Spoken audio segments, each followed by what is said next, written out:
Je viens de tuer ce nid de frelons asiatiques avec une bombe insecticide classique spéciale frelons asiatiques qu'on trouve dans le commerce facilement. Je me suis protégé bien sûr pour le faire parce que c'est quand même très dangereux. Après ça reste un petit nid d'à peu près 25 cm de diamètre qui s'est formé en l'espace d'un mois. Le propriétaire, il y a un mois de ça, a débroussaillé à ras de cet arbre et il n'y avait pas de nid sur le moment.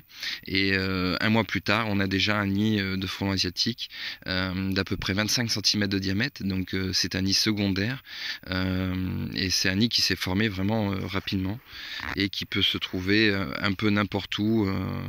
Celui-ci, par exemple, est à environ 15 cm du sol, donc n'importe qui pourrait tomber dessus par accident et tomber nez à nez avec les frelons qui l'attaqueraient pour défendre leur nid. Donc du coup je voulais récupérer ce nid et je ne peux pas parce qu'il est emmêlé dans les branches principales de ce grenadier et en fait récupérer le nid serait en fait détruire le grenadier, donc ce qui n'est pas du tout mon intérêt. Donc je me suis dit qu'on allait l'ouvrir ensemble. Je vais le décortiquer pour vous montrer un peu ce qu'on peut trouver dans un nid de frelons asiatique de petite taille, parce que celui-ci fait 25 cm de diamètre et pour des frelons asiatiques c'est quand même de petite taille. Donc ici il y avait une seule entrée, ce qui a été très pratique pour moi pour les bomber. Je suis arrivé de nuit bien sûr, de manière à tuer tous les frelons pour pas qu'il y en ait qui s'échappent. Il y en avait à peu près quelques-uns qui étaient ici, mais je suis arrivé, j'en ai mis un coup net de bombe, ça les a tués net. Après j'ai rentré la bombe par ici et j'ai injecté le produit de manière à tuer tout ce qu'il y a dedans. J'ai fait ça il y a environ 3 minutes, donc je pense qu'ils sont à peu près tous morts dedans, on va voir ça. Donc les nids de frelons asiatiques, c'est comme les nids de guêpes ou les nids de frelons européens, c'est du papier, hein, c'est de la cellulose qui construisent avec en grignotant des écorces, des feuilles, je sais pas trop exactement.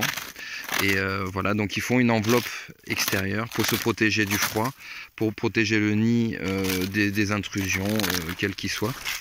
Et du coup, là j'ai ouvert vraiment l'intérieur. Donc on a une enveloppe comme un isolant. Vraiment, c'est techniquement très bien fait. Hein, d'excellents architectes, on va dire. Et après, à l'intérieur, on va trouver les plateaux avec les œufs. Qui sont pondus par les reines fondatrices, parce qu'il peut y en avoir plusieurs, et du coup après de ces œufs sort des larves qui vont grossir, qui vont s'operculer. C'est le même principe que pour une abeille, mais en beaucoup plus gros. Voilà. Et après là on a une nymphe de frelon asiatique ici. Là on a encore un frelon qui est un petit peu vivant, donc on est hop, oh. Voilà, pour la tranquillité je préfère y mettre un petit coup supplémentaire. Et du coup voilà, donc ah oui, je précise, j'ai détruit ce nid de frelons asiatique parce que à une centaine de mètres à peu près, j'ai 22 ruches, un rucher de 22 ruches qui était envahi de frelons là depuis un mois à peu près, et depuis à peu près la création de ce nid. Alors le propriétaire a observé les frelons. Hop, il y en a un qui s'échappe. Le propriétaire a observé cet après-midi les frelons, et en fait à 98% ils partaient tous dans la seule direction de mon rucher. Donc en fait ils allaient au garde-manger pour aller chasser très facilement d'ailleurs les abeilles de mon rucher. Donc du coup ce nid m'a été signalé hier et du coup voilà, aujourd'hui je le détruis de manière à défendre mes abeilles. Donc on va regarder un peu plus à l'intérieur. Du coup vous avez 1, 2, 3, 4, 5 plateaux. Ouais, 5 plateaux de je sais pas si on peut dire du couvain, de bébés, d'œufs et de larves. Voilà, donc c'est comme un nid de guêpe mais en beaucoup plus solide, beaucoup plus gros. Voilà, hop, ça y est, je l'ai. Voilà. Donc vous voyez, c'est quand même assez bien fait. Voilà. Hop, on va regarder un peu l'intérieur. Voilà, donc on a des œufs qui sont pondus, qui font des larves et après qui s'operculent pour faire des nymphes, pour faire après des frelons qui naissent au bout d'un certain temps, je ne sais pas combien. Et c'est le même principe que pour les abeilles. Voilà, donc en l'espace d'un mois, on peut avoir tous ces frelons là dans un nid. Voilà. Et en fait, c'est exponentiel. Hein, plus le nid se développe, plus il y a de pontes, plus il y a de pontes, plus il y a de naissances. Et plus il y a de naissances, plus le nid s'agrandit. Donc ça va de plus en plus vite. Et c'est un nid, par exemple au mois de novembre, qui aurait pu faire facilement 40 à 50, peut-être même 60 cm de diamètre. Voilà. Donc là, celui-ci, il n'embêtera plus mes abeilles à partir de demain matin. Voilà.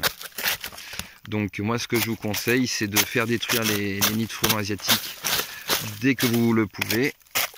Si vous pouvez pas, vous pouvez contacter des services spécialisés ou sinon des apiculteurs dans votre village, dans le secteur, qui seront sûrement ravis de pouvoir détruire eux-mêmes ou de faire détruire les nids de frelons.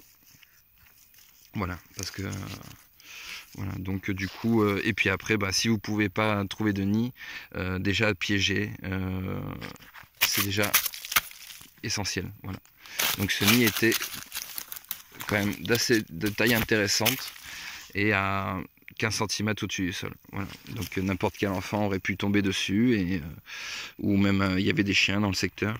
N'importe qui aurait pu se faire blesser ou tuer.